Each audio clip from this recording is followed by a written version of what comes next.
Cordial saludo. Mi nombre es Cristian René Cabrera Valencia. Soy investigador judicial e ingeniero de sistemas y actualmente curso el séptimo semestre de pregrado de Derecho en la Universidad Nacional Abierta y a Distancia de la UNAC Colombia. En este espacio hablaré con el honorable doctor Alexander Díaz García, quien fue juez de la República de Colombia, autor de la Ley 1273 de 2009, de delitos informáticos.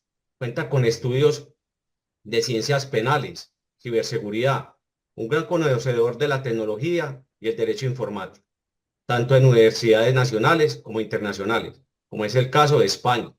Además, escritor del libro Apuntes de Derecho Informático, recomendado para abogados académicos, estudiantes, jueces, fiscales y profesionales que trabajan en áreas donde convergen el derecho y la tecnología. Buenas tardes, doctor Alexander. Es un gusto compartir con usted en este espacio. ¿Cómo está, doctor Alexander? Doctor Cristian, muy buenas tardes. No, muy bien, muchas gracias. Recuperándome de un estado gripal que me llevó por 10 días a acompañar mi convalecencia de una cirugía que me hicieron hace casi un mes y he estado en reposo. Solo he aprovechado para terminar mi tercer libro, que próximamente saldrá publicado en tratándose de la inteligencia artificial aplicada en la administración de justicia. Muy bueno, doctor. Muchas gracias con esas contribuciones que le hace al país.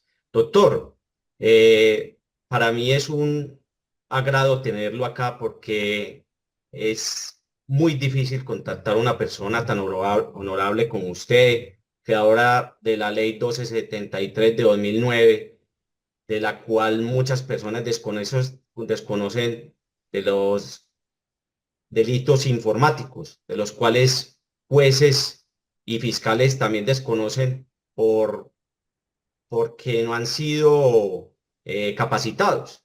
Entonces yo estoy haciendo una investigación jurídica con respecto a lo que es la regulación del phishing en Colombia y lo aprovecho a usted para tener su conocimiento y experiencia.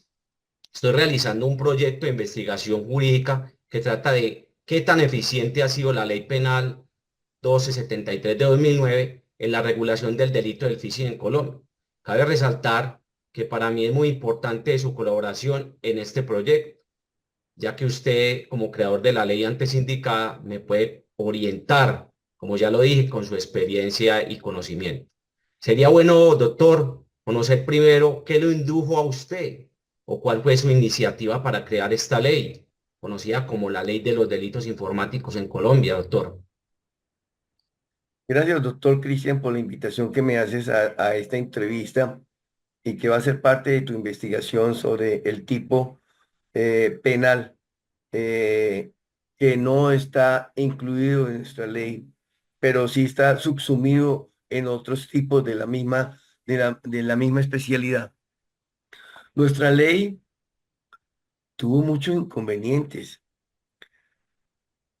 Antes de que eh, Luis Humberto Gómez Gallo y un congresista de tu departamento, eh, Carlos Alberto, ay, se me olvidó su nombre de él, un representante de la Cámara de Antioquia. Yo socializaba gracias a los buenos oficios de un amigo que era decano de la Facultad de Economía de la Universidad de Santiago de Cali. eh, me, me aportó para viajar por el país, para socializar el tema y hacerlo conocer en la academia. Y en una oportunidad nos invitaron a la Universidad Pontificia Bolivariana, a la Facultad de Medicina o Ciencias de la Salud, creo que se llama. Y, y allá dictamos la conferencia sobre el manejo de datos sensibles, el manejo del fichero de la historia clínica y las posibles consecuencias disciplinarias, éticas, y yo hablaba ya de las penales, porque aproveché el escenario para hablar de mi proyecto. En ese entonces estaba el representante de la Cámara, Carlos Alberto Piedrahíta, él era representante de la Cámara. Él estaba junto con algunos magistrados de la Suprema Corte Sala Civil y estaban otros personajes, no me acuerdo quién más, creo que el defensor del pueblo de Antioquia, amén de algunos directivos de la Facultad de Ciencias de la Salud del claustro. Y cuando terminé mi intervención, porque mm, hacer mal uso de la información de una historia clínica es claramente violación de datos personales. Y hice una descripción tipológica de la conducta y, y pues le gustó mucho a Carlos Humberto y me dijo, pues estoy muy interesado en su proyecto de ley, ¿usted dónde lo tiene? Y yo lo cargaba, ya estaba hasta arrugado, tenía orejas, como le decíamos nosotros, a los dobleces que se le dan en las puntas de los cuadernos de los niños, de tanto cargarlo y tanto publicarlo y tanto hablar con él y tanto mostrárselo a quien se me presentara y yo considerara que tenía oportunidad de que él me ayudara, pero todos fueron vanos. En ese entonces yo viajaba mucho y en el aeropuerto me encontraba a muchos congresistas locales y aprovechaba para decirles, doctor Pedro, doctor Juan, mire que yo desarrollé, yo investigué, yo hice este proyecto de la ley de delitos informáticos. A mí me gustaría que usted me lo llevara, usted lo patinara, usted lo propusiera, porque pues yo no lo podía hacer, porque yo no era legislador, ni era ninguna de las personas cualificadas que señala la Constitución para realizar un ejercicio de esta naturaleza. Me decían, sí, pues, muy interesante, usted es un berraco, usted es muy bueno, caramba, usted, ¿cómo se le ocurrió esa idea? Y eso es de origen tolimense, eso está muy bien, felicitaciones. Pero no, de ahí no más, de la palmadita en la espalda y que está muy bueno porque no había nada más productivo. Carlos Alberto sí fue mucho más eficaz, le interesó muchísimo el tema y, y se lo llevó para el Congreso.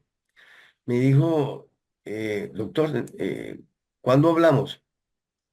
Entonces yo le dije, doctor, yo tengo que ir a Bogotá y está una conferencia en los Andes dentro de 15 días. Si quiere, ¿usted por qué no me recoge? Y hablamos para después de la intervención mía. Y yo, vale, efectivamente mandó por mí saliendo de la universidad y estuvimos hablando sobre el tema y me dijo que él estaba interesado en postular el proyecto y patinarlo. Ah, pues, doctor, a mí no me interesa que usted sea liberal, conservador, que sea de los amarillos, de los verdes, de los azules, de los frangüesas. No, a mí no me interesa nada. Yo necesito que un legislador colombiano se interese en este tema que nos pondría a la vanguardia en los avances tecnológicos legislativos sobre el tópico. ¿Listo, doctor?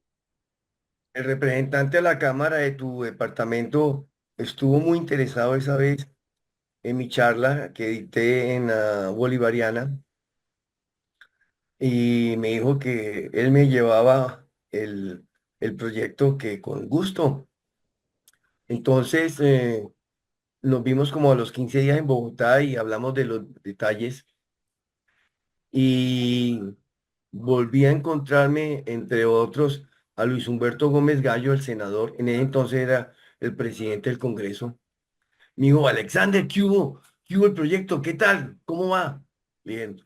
No, Luis Humberto, yo ya se lo di a Carlos Humberto. Él está muy interesado en el proyecto. Él me dijo que él lo patinaba, pero entonces dice luego, pero Alexander, ¿cómo se le ocurre? Eso es un proyecto tolimense. Eso es para que nosotros lo llevemos, eso es para sacar pecho, eso es nuestro. ¿Cómo? Le dije, pero Luis Humberto, yo cuántas veces te dije que lo sacaras y nunca hiciste nada, y ahora que un parlamentario fuera del departamento está interesado en mi proyecto, me hace decir que estoy actuando en forma mezquina. Yo no creo. Yo no tengo preferencias partidistas, lo único que me interesa es la cuestión académica y él se ofreció y pues yo dije que sí. Entonces, mire, Alexander, ¿me autorizas a hablar con él y para ver si lo podemos postular los dos? Si él dice que sí, habla y y llévenlo. Efectivamente, si tú ves el proyecto de ley está firmado por Luis Humberto Gómez Gallo y Carlos Alberto Piedrahíta y lo presenta en forma particular en la Comisión Primera, que son asuntos constitucionales y que no se acostumbra a realizar este ejercicio porque siempre se acostumbra el registro de toda la ley se hace en la primera de la Cámara, no en la primera del Senado. Efectivamente, se registró y comenzó el proceso y ya para ese entonces, el representante o senador Cotrino tenía un proyecto de ley, pero hablaba más de procedimiento que norma sustantiva. Sí hablaba mucho del acuerdo de Budapest y era muy, yo no quiero eh, eh, mm, hablar mal del trámite, de la redacción de ese documento, sino que no, los que hacían ese documento no entendían realmente eh, mm, qué era lo que se perseguía con el acuerdo de Budapest. Y entonces él se opuso a nuestro proyecto y tuvo altercados con Luis Humberto y con Carlos Alberto. Y no sé qué hablaron, no sé qué habló con Carlos Alberto, no sé Luis Humberto qué le prometió, qué acuerdo llegaron, no sé. Pero lo cierto es que ellos dos firmaron el documento, registraron la ponencia, la ponencia incluso se la dieron a Luis Humberto y mm, tuvimos una resistencia grande. Eh, este el doctor del Río, eh, que fue ministro de Petróleos, el Pastuso, se opuso junto con Navas Talero, que, que nuestra legislación penal estaba suficientemente ilustrada con los tipos penales para castigar. Y ellos consideraron que incluso si tramitamos esta ley, posiblemente íbamos a casuisticar todas las conductas posiblemente irregulares, vislumbrándolas como penales. Eh, llegaríamos a tener un código casi que costumbrista y hacían comentarios para ridiculizar la gestión legislativa o académica nuestra al decir de que íbamos a llegar al extremo de casuisticar mañana y íbamos a tipificar eh, el lanzamiento con cauchera para romper vidrios. El que rompa un vidrio usando una cauchera tendrá, ridiculizaban el proyecto con esos extremos y pues claramente se ve ahí una ignorancia sobre la realidad que tenía, la eficacia, la, la proyección, la categoría de proyecto que estábamos tramitando para esa oportunidad. Ellos dos fueron recalcitrantes opositores, tanto es así que presentaron proyecto negativo para enterrarlo y efectivamente se enterró. Si no es por la comisión conciliadora, no tendríamos nosotros hoy ley de delitos informáticos. Otra diferencia que tuvimos ahí es que todo el mundo quiso participar cuando tuvo cierto protagonismo la ley. Entonces todo el mundo quería ponerle una comita al texto para decir, mire, esa coma que aparece después del término tal, esa es mía. O, o si Pero tú doctor, puedes ver, no le tenía que solicitar a usted como autorización, ya que usted es el creador de esa ley.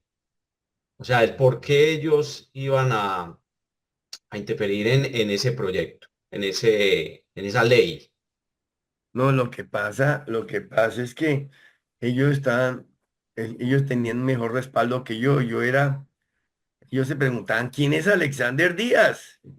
Entonces, los que estaban entrando a la comisión redactora era el asesor del ministro de las tecnologías, entonces no se llamaba TIC, sino Ministerio de Comunicaciones, el asesor del Ministerio de Defensa, el asesor del ministro de Justicia, la UTL del representante o el senador tan tal, o alguien rimbombante en ese entonces, y pesaba sobre este humilde servidor. Y pues como yo nunca quise mm, esgrimir banderas de triunfalismo, yo solamente era un aporte a mi Colombia. eh, y pues creo que tengo más protagonismo en este momento al haber pasado en forma tan humilde en esa oportunidad, eh, que dejó mucha huella. Pero mire que Incluso si tú... muchos estudiantes y catedráticos no lo dejan a usted a un lado. Yo he visto tesis, libros que lo nombran a usted como el creador de dicha ley, pero sí se ve que varias personas que lo apoyaron a usted, como digo, en el Congreso, estaban faltos de conocimiento en lo que eran los delitos informáticos, como los jueces y los La fiscales. clase de proyecto, doctor Cristian, la clase de proyecto que estábamos tramitando, no sabían la envergadura de proyecto que teníamos en nuestras manos y ser casi que el primer país del mundo en legislar sobre el tema y ser el primer país del mundo, revisa si estoy mintiendo, el primer país del mundo a haber elegido como bien jurídico tutelado la información y los datos. Entonces, pues, era un protagonismo no buscado. Yo miraba, yo miraba otra cosa y mis colegas miraban otra postura. Mm, e incluso eran tan ofensivos que decían, ¿y a usted cómo se le ocurrió redactar un proyecto de ley de esta naturaleza? Ellos no me veían capaz de realizar una tarea de esta naturaleza, porque lamentablemente, no sé si ahora, pues yo ya soy pensionado hace más de 10 años, eh, nos veían a los jueces municipales eh, como unos salvajes, claro, como que no sabían de derecho, mm, y sale un juececillo, como alguna vez me dijeron, con un proyecto de esta envergadura, de transfronterizo, de esta trascendencia, de esta trayectoria, de esta eficacia. Sí, y a ese cómo se le ocurrió, me decían, a ese cómo se le ocurrió, a ese, sin importarme, adelantamos la gestión, mira dónde está la ley. Pues ahí vuelvo a la redacción de la sintaxis del proyecto. Si tú observas, hay tipos repetidos. Sí, Está el hurto por medios informáticos y la transferencia no consentida de activos. ¿Qué es eso? Igual, ¿qué es un activo? ¿No es algo patrimonial? ¿Y qué se puede hurtar, mi doctor Cristian? ¿Qué bien puede afectar un hurto? El patrimonio económico. ¿Y qué clase, qué categoría tiene un patrimonio económico? ¿No es un activo? Entonces, pues, las personas querían, yo no sé si lo hacían loablemente como yo lo hice de un comienzo. Espero que sí. Eh, ese afán de que Colombia fuera protagonista en la historia sobre el tema. claro. Pero mira, ¿qué nos lleva al afán de hacer cosas? Idem, porque el delegado donde se adecua, pues, pues el defensor mirará cuál de las dos, cuál de las dos le permite eh, fáctica y punitivamente favorable a su cliente, decir cuál es el tipo que estaría enmarcado la conducta de su cliente. Y la norma nunca debe haber, nunca debe permitir, sobre todo que son dos tipos de un mismo título, hablando de la misma cosa con una sintaxis diferente, no debería ser así, pero lo hay, lo hay. Ahora con el caso del phishing, mi doctor Cristian, me decían, pero a usted le faltó el phishing.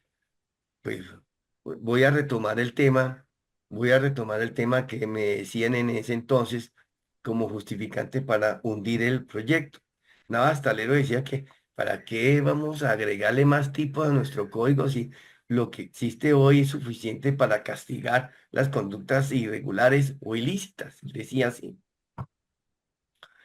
Eh, y me atacó muy duro, no sé por qué. Incluso te cuento que yo participé en el programa que él tenía cuando yo era estudiante de Derecho en la Católica. ¿Cuánto sabe, cuánto aprendió cuando existía el Canal 11, el canal institucional? Y me gané una biblioteca por participar 7 programas invicto. Gané. Y él me consideraba brillante. Entonces, no sé por qué me atacaba. Yo no sé si no se acordaba de mí o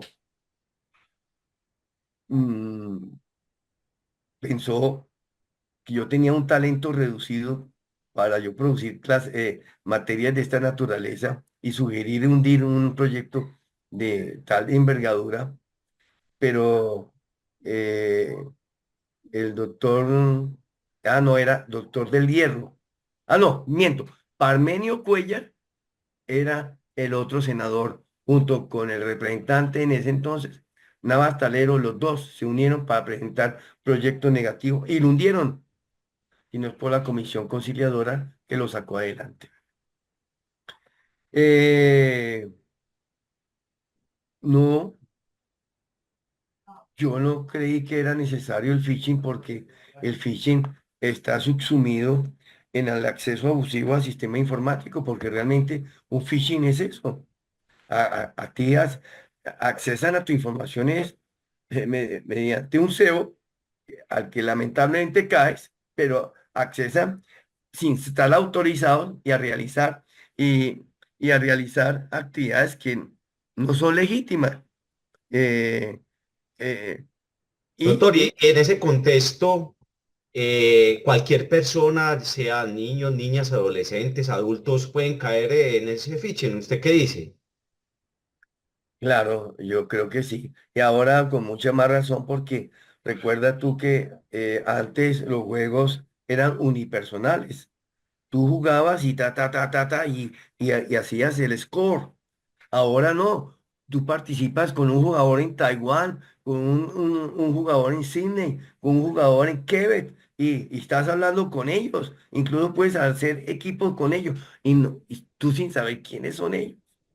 Y O sea, que te pueden prestar un escudo, un arma, una estrategia para que tú la descargues y tú qué sabes qué es lo que están descargando, pensando que es un buen amigo o es un buen compañero de lucha de games y estás descargando algo que va a minar tu equipo. Sí, claro. ignorando lo que están haciendo. Y muchos trabajan con los equipos de sus padres. Y qué guardamos nosotros en nuestros equipos? Información sensible, información corporativa y muchas veces los datos financieros de la casa. Y muchos muchachos no trabajan en sus equipos, tal vez porque no lo tienen o tal vez porque no es tan bueno como el del papá y trabajan en el de su padre o el de su madre y, y entran el ciberdelincuente, siembra el malware allí y comienza a hacer lo que conocemos. Doctor, ¿usted cree que realmente la justicia colombiana aplica la ley que usted creó, la ley 1273 de 2009, con respecto al delito del phishing? ¿Si la aplicará bien con la normatividad que hay allí en el Código Penal? Los Yo no jueces, quiero llegar Yo no quiero, mi doctor Cristian, yo no quiero llegar a ese extremo de afirmar que los especialistas judiciales no son capaces de adecuar la conducta correctamente. Em, yo veo que falta es capacitación por parte de la institución respectiva, la judicatura o la fiscalía. Le toca realizar, le corresponde realizar intensivos trabajos para estos estudios. Y ahora yo veo que las capacitaciones son muy someras. Eh, mm, Cuando yo he dictado conferencias virtuales en la escuela judicial y, y el mayordomo el anfitrión me está diciendo, doctor, eh, eh, corte ya, ¿no? O me sale el bombillito acá de que ya vamos a terminar. O yo he sugerido siempre que me den una larga, unos buenos minutos para contestar preguntas, porque es el mejor escenario para responderle a muchas inquietudes que son muchas veces ignorancia total del tema. Entonces pues, yo no quiero ser ningún sabio porque no lo soy, pero sí quiero aportar una semillita de una pequeña sabiduría que le podría servir mucho en el manejo de los delitos informáticos a los especialistas judiciales. Doctor, mi propuesta de investigación va encaminada a identificar los aportes de la Ley 1273 de 2009 a la sociedad, como también identificar las dificultades o vacíos, como usted dice, que tiene la explicación con respecto a la regulación del phishing en Colombia. ¿Usted me puede decir si es tan amable si mi propuesta de investigación está bien encaminada o qué me sugiere, doctor? Esa investigación, ¿con qué fin la pretendes? ¿De Con... armar un módulo instructivo para los especialistas judiciales Exacto, doctor. o, o los especialistas legales en conocer el tema? Ambas, porque he visto, yo que trabajo con abogados y soy investigador judicial, como se lo mencioné, que muchos jueces y fiscales desconocen eh, las generalidades que hay dentro de los delitos informáticos, porque no solamente hay el phishing, hay muchos más delitos. Y al aplicar la norma que usted creó, no realmente desconocen la misma, desconocen Eh, cada tipo. No, doctor, sino Casuística porque conductas. no lo dejaron a usted. Si a usted lo hubieran Ujú. dejado, ese es mi pensamiento. Si a usted lo hubieran dejado, ¿por qué dejar a la persona que la creó prácticamente por fuera? Hay que, esto es una norma penal que regula conductas, la cual necesitamos al creador. Pues es mi pensamiento. ¿Usted qué cree, Eh, doctor? eh, Porque es que el phishing realmente puede ser, puede estar tipificado en estos dos tipos, el Sí. 269A o los 269B. El B, recuerda tú que, ¿qué pasa con el phishing? A ti te quitan el poder de realizar la gestión con la suplantación, porque hacen suplantación de tu identidad, de manejar los recursos informáticos que le corresponde al titular de esa información. Entonces, eso no sería obstaculización ilegítima del sistema informático o red de telecomunicaciones. Si matan con cuchillo, no se estaría adecuando al tipo. Claro, Si matan con arma de fuego, no estaría tipificando la conducta. claro.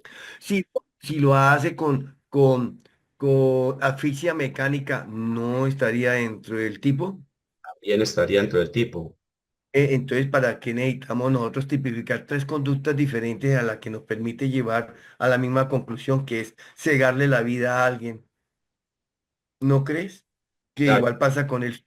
También nos tocaría pensar eh, cuando el novio ofendido o el ex marido ofendido comienza a publicar las fotos íntimas de, con su pareja, con su expareja. Eso es violación de datos personales. claro. Nos tocaría, nos tocaría entonces llevando esa misma política interpretativa tuya, ¿crees tú que nos tocaría entonces casuisticar ese comportamiento? El que publique sin consentimiento del titular de la información escenas explícitas de la intimidad incurrida en prisión de tantos años, eso es violación de datos personales, hasta sensibles, porque recuerda tú que manejan uno de los factores para calificarlo como sensible. A Doctor, mí me parece, falta es con mucho, capacitación. señor, Falta es más capacitación. lo acabas de decir, Exacto. eso es lo que. Y el maestro que capacita tiene que explicar detalles como los que acabo de decirte. Ah, si no es que ya lo sabías, te lo recordé. Y si no lo sabías, te estoy abriendo una oportunidad de brillo académico para considerar de que no es necesario hacer tipos penales casuísticos. Porque si tú notas, perdón, si tú notas, la mayoría de los tipos son en blanco. No dicen que tenga eh, que realizarse. Los, en la falsedad se cualifica si son públicos o privados. Sí. Pero no necesariamente tiene que ser en soporte papel o en el tipo penal de falsedad dice soporte papel, doctor Cristian. No, no, no. No. Interpretación, ya la Entonces, interpretación. entonces descartaríamos entonces el documento electrónico y la falsedad sobre él. O sea Entonces que, nos tocaría. doctor, lo que usted me trata de decir es que la investigación mía es viable, pero con los tipos penales hay que saber interpretarlos porque sí se pueden adecuar al tipo de delito. Ah, Exacto. claro, Doctor, claro que sí. ¿usted conoce otras investigaciones sobre este tema que le hayan dicho a usted, doctor? Estamos investigando sobre el phishing en Colombia, del por qué no está eh, estipulado en la ley de delitos informáticos. ¿Le han dicho eso? ¿Ha visto otras investigaciones o no? No, mi doctor. Mira, doctor, ¿qué autores y puntos clave me puede recomendar para fortalecer mi proyecto de investigación? Los que yo le suministré a usted, ¿está de acuerdo con ellos en base a la investigación que... Yo, yo te los podría enriquecer, mi doctor Cristian. Déjame esta semana, regálame una alerta temprana esta semana, doctor, no se lo olvide, por favor. Y yo para la otra semana te tengo algunos autores para que los investigues y hagas una lectura de sus trabajos de investigación que te podrían servir sobre el tema con todo gusto. Entonces, doctor, muchas gracias por su valiosa colaboración y orientación. Fue un Con- gusto compartir con usted, doctor. No, y Cristian, tenlo como una apertura. Me gustaría ser tu tutor en tu trabajo, si lo consideras a bien. Y me preguntas cuando tengas a bien a formular algo que requieras, con todo gusto te acompaño. Listo, doctor. Muchas gracias. Feliz tarde. Dios te bendiga, me encantó conocerte.